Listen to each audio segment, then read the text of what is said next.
Today we'll be reading the book The Diamond Mystery. The Diamond Mystery was written by Martin Widmark and illustrated by Helena Willis. Chapter 1. The streets were empty in the little town of Pleasant Valley. At 3:30 on a chilly February afternoon, it was already growing dark. A late winter storm had left the town slick with freezing rain. There was a light shining through the basement window of a small house just east of town. Inside, two children enjoyed the cozy warmth of the basement. Their names were Jerry and Maya, classmates and good friends from school. They were off from school for winter break. Most of their friends were charging down the sledding hill, but neither Jerry nor Maya felt like joining them. They had something else on their mind. "I have a feeling that something exciting is going to happen soon," said Jerry hopefully. "Mm-hmm," mumbled Maya.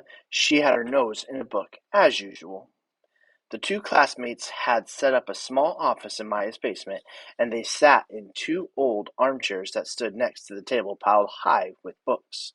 More volume of thick books, Maya's dad's detective stories, lined the walls. Maya and Jerry liked to sit in the room and read. During winter break, they wanted to learn everything about how thieves and police officers work.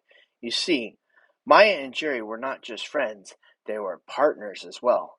Together, they ran the detective agency, the Whodunit Detective Agency. A detective, of course, is a type of police officer who wears regular clothes instead of an official uniform. A detective carries out investigations and spies on suspects, takes photographs, and looks through binoculars. In the end, a good detective solves the case and catches the criminal.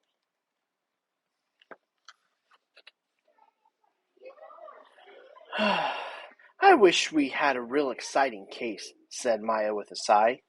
"Maybe all the thieves are on winter break too," said Jerry. Maya opened the tidy cabinet to make sure everything inside was well organized. It held everything they needed for detective work. A camera with a flash to take photos in the dark. A pair of binoculars to spy on things from far away. A magnifying glass to check for fingerprints. A mirror to peer around corners. Several false noses and wigs to disguise themselves. A few flashlights to use when it was dark. And a safe to protect the money they'd earned. But their safe was empty, because nothing exciting had happened for a long time. But once it did, Jerry and Maya were ready. They had put up signs all around Pleasant Valley. On nearly every street light and door they had hung posters that said, "The Whodunit Detective Agency, now exciting and dangerous assignments. Lost wallets and runaway cats recovered. Low prices, tax included." So, while Jerry and Maya waited for an exciting case, they researched detective stories. Maya was just about to fill Jerry in on the book she was reading. It was a story about a dog napper who stole dogs that were tied outside stores. They'd call the dogs' owners to demand ransoms for the poor pooches. Maya was upset just thinking about it. That was one criminal she would really like to catch. But before she had a chance to describe the case to Jerry, there was a knock on the door. Jerry and Maya looked up at each other in surprise. Who could it be? Chapter 2. Before Maya could move an inch, Jerry leaped up, ran up the stairs, and opened the front door. Standing on the steps was a man with a bushy black mustache, wearing a striped wool hat and wet shoes. It was Mohammed Carrot, the richest man in all of Pleasant Valley. Mohammed Carrot owned the jeweler's store on Church Street. His store was famous all across the country, from New York to Los Angeles, for its spectacular diamonds, rings, earrings, and other fancy jewelry. What could the jeweler possibly want with Jerry and Maya? Jerry showed Mr. Carrot down to their small office in the basement. "Welcome, Mr. Carrot. Please sit down," said Maya. Mohammed Carrot plunked down the armchair and removed a handkerchief from his coat pocket. He was sweating, and Jerry and Maya could see that he was nervous. "What can we do for you, Mr. Carrot?" asked Jerry politely. "I'm desperate, just desperate for help," began Mohammed Carrot. "I saw your poster on the street light outside my store. Are you accepting cases?" Maya and Jerry nodded and eagerly took out their pens and notebooks. "As you probably know, I've owned the jewelry store on Church Street for many years, and business has been booming," started Mohammed Carrot. "People come to my quiet little store here in Pleasant Valley from far and wide. But now it seems my luck has run out," he said. He blew his nose in the handkerchief. "What do you mean?" asked Jerry. "My trust has been violated. That's what I mean," exclaimed Mohammed Carrot. "One of the people working in my store is stealing diamonds. I'm sure of it. In the past month, 5 extremely valuable gems have disappeared, and I have no idea how. I'm a very cautious man. I require everyone who works in the store to empty their bags and pockets before they go home, but I never find anything. Nothing has been carried out of the store. I'm absolutely certain of that." "What do the police think?" asked Maya. "The police have been investigating and keeping watch since the very first diamond disappeared, but they don't have a suspect. They said they can't do anything until the thief makes a mistake or gives himself or herself away." Muhammad loosened the tie around his neck. "Soon I'll be ruined, and it will all close my store," he sniffed. "Without my famous diamonds, my customers will quickly lose interest in my jewelry store altogether." Jerry and Maya could see that Mr. Carrot was really upset. "This is a tricky situation," said Jerry, scratching his nose with his pen. That helped him think. "The police can't do any more to help, and they don't have a suspect. Is that right?" "Absolutely right," replied Mohammed Carrot. "But I have an idea. I'll hire the 2 of you to work in my store. While you're working, you can secretly keep an eye on employees and tip me off of any suspicious behavior. You can help me find out who has been stealing my diamonds. Are you interested? Please say you are." Maya and Jerry exchanged a quick glance. "We'll start tomorrow." Chapter 3. The next day, the sun was shining brightly. Maya and Jerry each packed a bag containing their detective kits and took the bus to the Church Street. They got off in the front hotel, just down the road from Mohammed Carrot's famous jewelry store, between the cafe and the post office. Jerry and Maya walked to the old church so they could get a look at the storefront across the street. The store was at street level, and Mr. Carrot owned the 2 floors above it. "So there's a diamond thief in there somewhere. Are you scared?" asked Jerry. "Oh, come on. Let's get started," scoffed Maya, dragging Jerry towards the store. They crossed the street and opened the front door. A bell chimed as they went in. Maya looked around carefully. An elderly assistant asked if she could help them. When Maya asked to speak to the owner, the assistant led the 2 detectives to the office at the back of the store. The assistant knocked on the door to the office. "Come in," they heard Mohammed Carrot call. Maya opened the door, and Mohammed Carrot stood up from behind the desk. He walked towards them with his arms outstretched.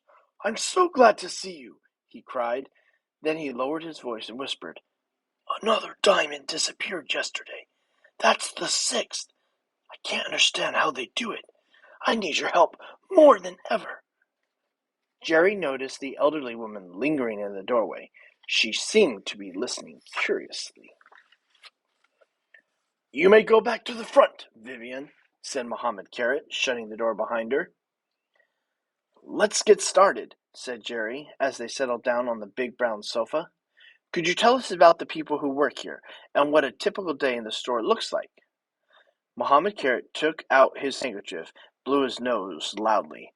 He walked to his desk, opened one of the drawers, and took out a few photos. "The store opens at 10 a.m. and closes at 6 p.m. At some point during that time, a diamond disappears. The whole thing is impossible to explain. I'm going mad," he yelled. Mr. Carrot, please try and calm down," said Maya. "Excuse me," Mr. Carrot said as he collected himself. "Other than myself, there are 3 people who work here."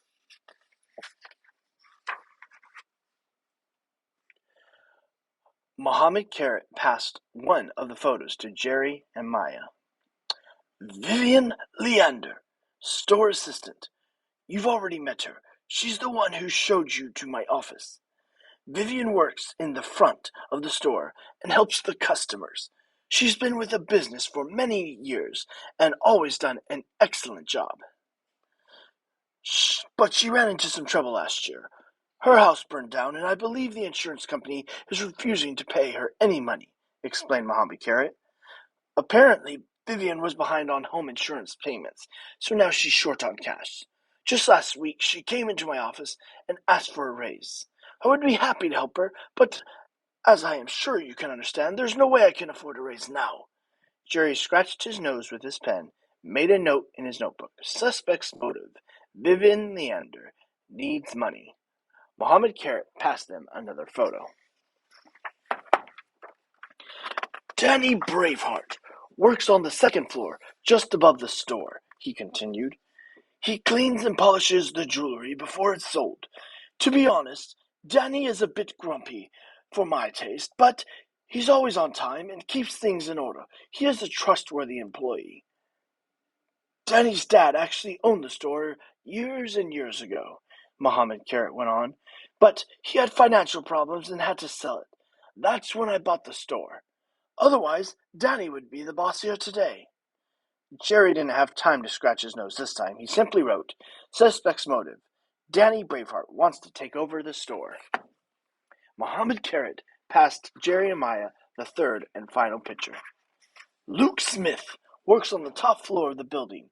He cuts diamonds and sets them into elegant rings and necklaces. Luke hasn't worked here very long, but he's careful and very good at his job.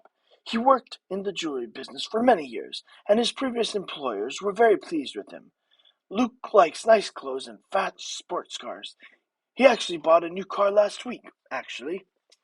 Mohammed Carrot laughed. You should have seen Danny Braveheart's face when Luke showed off his new car. Danny looked at the car with disgust, and then at Luke with loathing. 380 horsepower, Luke had bragged and patted the hood, to which Daddy had replied, You only need 1 horsepower if you choose the right one, and stormed off. None of us, Vivian, Luke, nor I, understood what he meant, continued Mohammed Carrot. Danny was definitely one of the grumpy moods, but like I said, Luke Smith is a nice guy. He's into fitness, always going for a jog and carrying an apple. Jerry wrote in his notebook. Luke Smith has plenty of money. Where does he get it from? All right then, I think that's all you need to know, said Mohammed Carrot as he sprang up from the sofa. Now I'll introduce you to the staff. Chapter 4. In the hallway between the office and the store, Mr. Carrot stopped suddenly and lowered his voice to a whisper.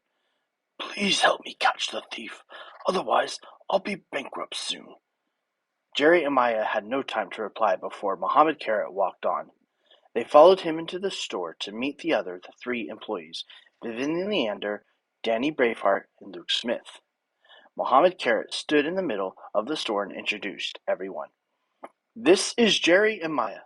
They are going to work here for a few days. They will wash the windows, empty the trash, run errands, and help with the other odds and ends. Vivian and Luke stepped forward to shake their hand and say hello. Vivian wore a glittering necklace. Strange, thought Jerry. She's supposed to be short on money. Vivian Leander smiled at Jerry and Maya, but they sensed her mind was on something else. Why did she stop and listen outside the owner's door earlier? How could she afford such an expensive gold necklace? What does she know about the stolen diamonds? Luke held a bright green apple in his hand and laughed, showing his big white teeth.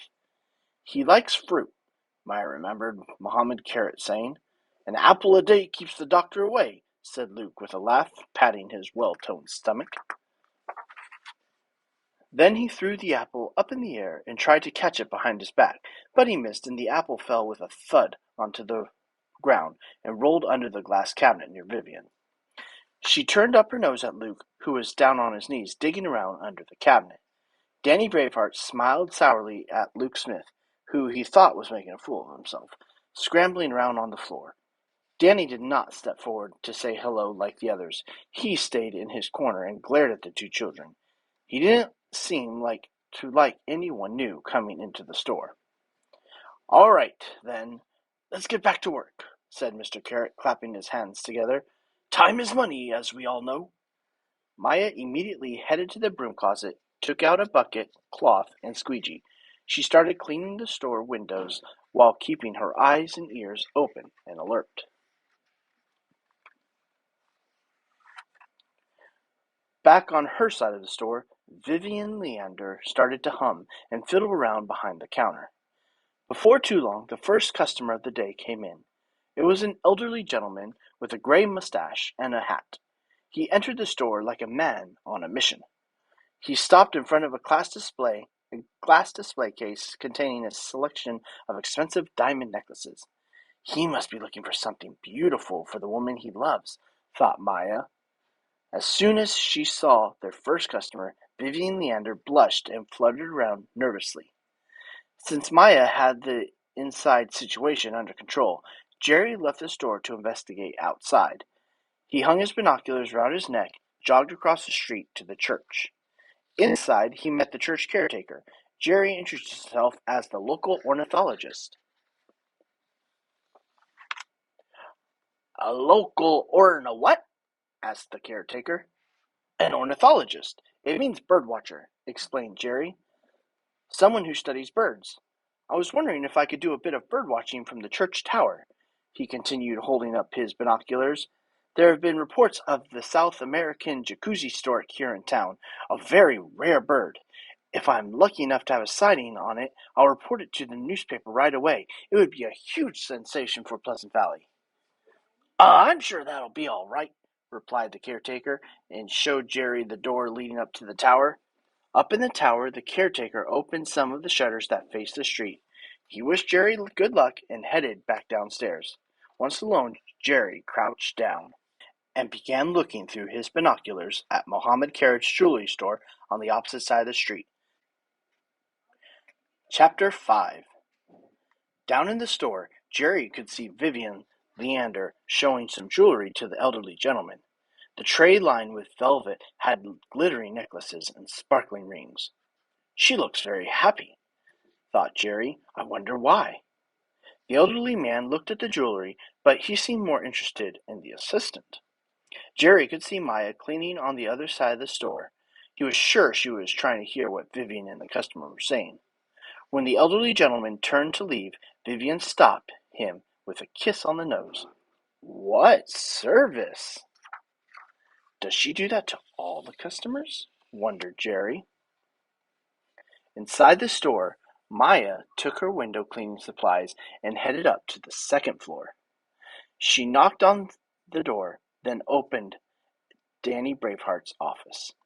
"I'm going to clean the windows in here," she said politely. Danny Braveheart quickly shut something away in his desk drawer, something he obviously didn't want Maya to see. Maya tried to peer across the room to see what it might be, but Danny stopped her with a hiss. "Don't you have something else to do besides snoop on me? Go ahead and start cleaning the windows if you must." "What a nasty guy," thought Maya. "He's definitely hiding something." From his perch in the church tower, Jerry could see everything. Maya had moved to the window. She cautiously waved to him, and he waved back. But then Jerry saw something else, something that scared him. Danny Braveheart had opened his desk drawer and taken out a long knife. He tested the blade against his thumb and nodded approvingly. "Maya is trapped in a room with a madman wielding a knife, and I can't do anything about it," Jerry thought desperately. He waved frantically at Maya and gestured for her to turn around, but Maya just happily waved back. Rip! Maya spun around at the sudden noise and saw Danny Braveheart opening letters with a long, sharp knife. It was a letter opener. "I finished the windows in here," said Maya nervously. Danny Braveheart didn't answer. When Maya left the room, she heard him opening the desk drawer again. "I guess he's taking out whatever he hid before," thought Maya. Jerry lowered his binoculars and breathed a huge sigh of relief. No one said detective work was easy. he thought. Then he heard someone stomping up the stairs to the church tower. It was the caretaker again. "Have you seen any of them jacuzzi storks yet?" he asked curiously. "Not yet," answered Jerry, "but an ornithologist needs a lot of patience. Jacuzzi storks are tough to spot this early in the year." "If the newspaper decides to write anything about the bird, could you tell them I was the one who opened the church tower for you?" asked the caretaker. "Of course," said Jerry.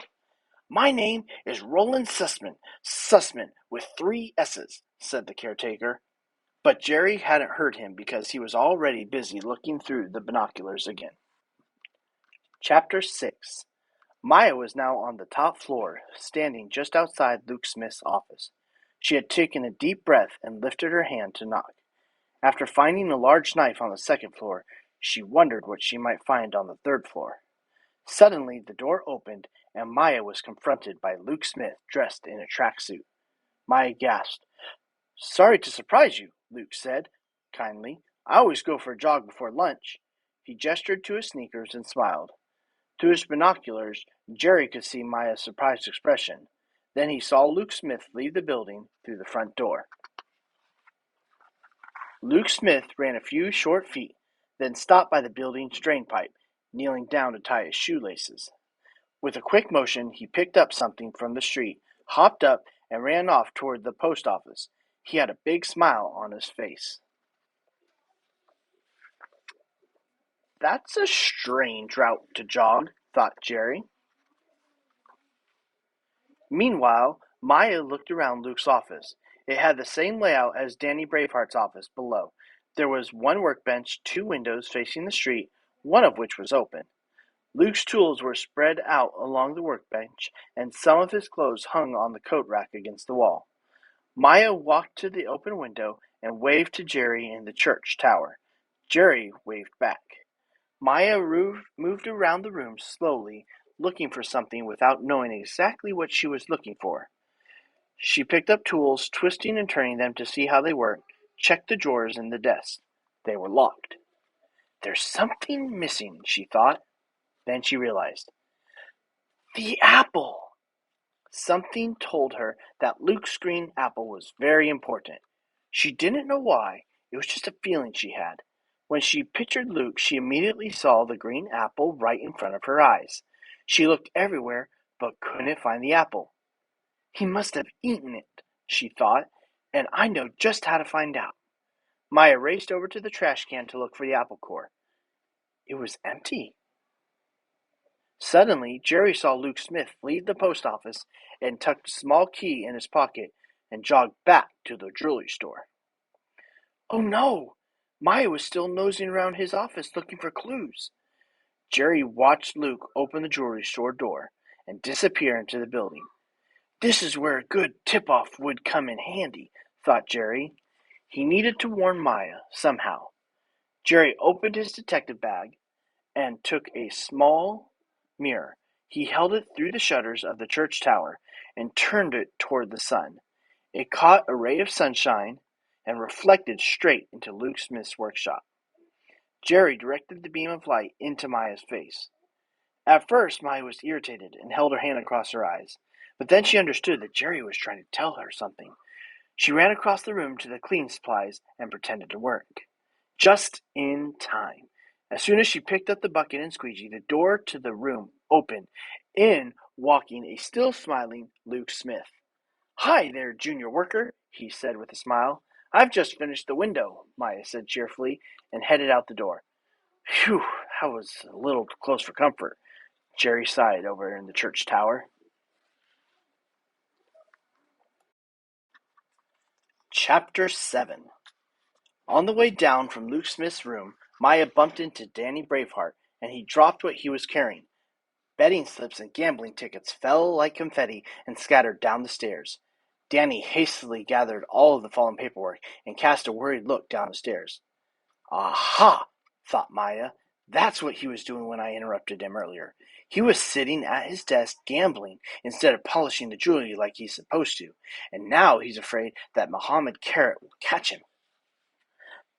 "Look where you're going, you clumsy fool," barked Danny Braveheart, before disappearing into his room. Maya quickly excused herself and continued down the stairs. Jerry came down from the church tower. In the church, he ran into Ronald Sussman, the man with 3 S's. "Did you spot any birds?" asked the caretaker. "No luck today," replied Jerry, shaking his head. He said goodbye and walked across the street. Jerry and Maya had arranged to meet at the cafe next to the jeweler's. There, they ordered apple juice and a granola bar. They took a seat in the corner of the cafe where they could talk without being overheard. It had been a long, difficult day, and it wasn't over yet. It was time for the 2 detectives to discuss what they had each seen and heard that day. They sat in the cafe for an hour, talking and comparing notes. Jerry saw a lot that Maya couldn't have, and Maya filled him in on what she heard while she was working in the store.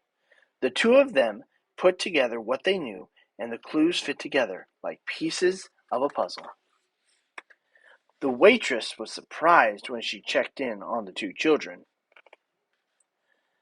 They had barely touched their food. After a while, Jerry and Maya nodded at each other with satisfaction and got up from the table. All of the pieces were in place, and they knew who the thief was. Jerry and Maya entered the jewelry store, walked to Mohammed Carrot's office. They knocked, but nobody answered. Strange. Where could he be? Carefully, Maya nudged the door. It wasn't locked, so Maya pushed it open. Inside, they found Mohammed Carrot lying on his back brown sofa. He wasn't moving. Was he dead? Jerry and Maya rushed over. Oh. Thankfully, he wasn't dead. He was still breathing, but he was lying completely still and staring blankly ahead. He must be in shock, thought Jerry. The 2 detectives saw tears running down Mr. Carrot's cheeks. They dripped to the floor, where his earlier tears had already begun to form a little puddle. Today, the 7th diamond was stolen, he sniffed. It's over. I will have to sell my beloved store. Not so fast, Mr. Carrot, said Maya. We think we know who has stolen your diamonds. In a flash, Mohammed Carrot sat up on the sofa. His eyes were wide. Chapter 8. Let me guess, said Mohammed Carrot, eagerly wiping tears from his mustache. It must be Vivian. She's disappointed because she's not getting raised. She stole my diamonds so she could build a new house, and then she buys expensive necklaces and clothes with the money instead. Oh, how could she? Groaned Mohammed Carrot. Vivian is innocent, said Maya, but she does have a fiancé, a rich man who showers her with presents. Vivian didn't steal your diamonds. The only thing she's guilty of is kissing customers at work.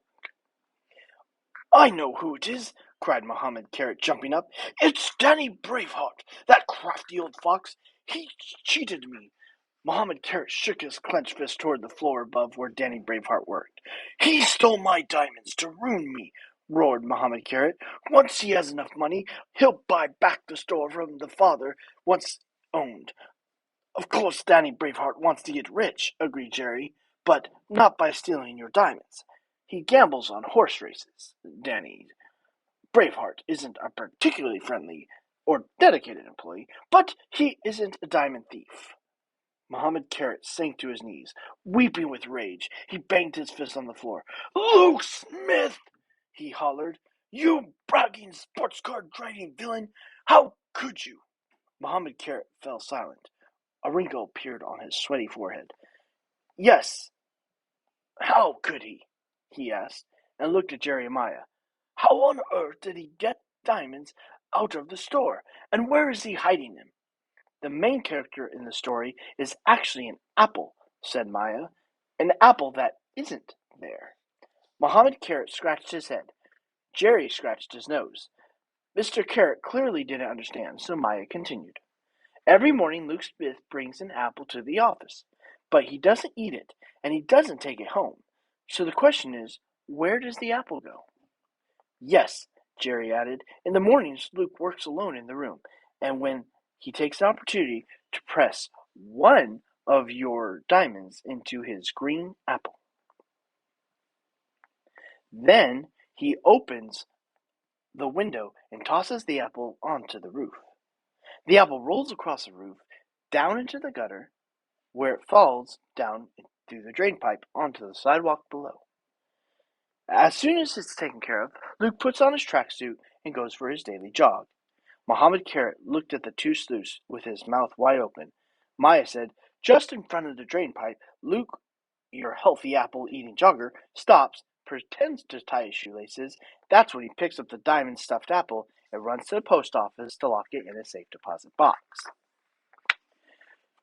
We think there will be 7 green or not-so-green apples in the safe deposit box, and you'll find the key in Luke Smith's tracksuit, concluded Maya. By golly, you've solved the case, cheered Mohammed Carrot as he jumped into the air with joy. After he calmed down, he went to his safe and took out a thick stack of dollar bills. Here you are, he said happily. I am very pleased with the Whodunit Detective Agency. But now you must excuse me. Luke Smith and I are going to take a little walk to the post office together. Jerry and Maya walked out of the office. Vivian Leander was standing outside. She had been listening at the door as usual. Oh, I was just, she said, blushing.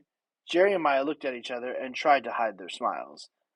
On the bus home, Maya suggested that they buy a computer with the money they had just earned from Mohammed Carrot. But Jerry wasn't listening.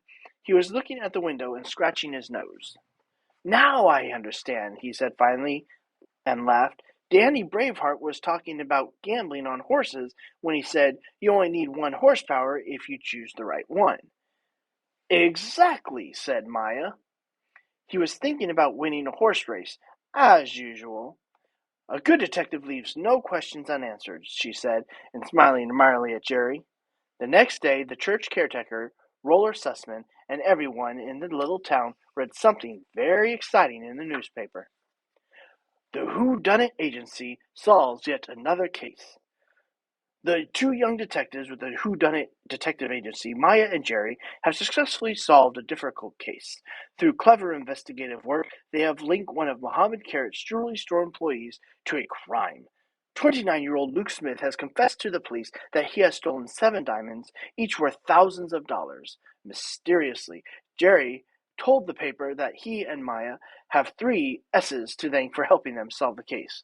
Now, a long prison sentence awaits Luke Smith, and there will be certainly many more assignments to come for Jerry and Maya's newly opened but already successful detective agency. The end.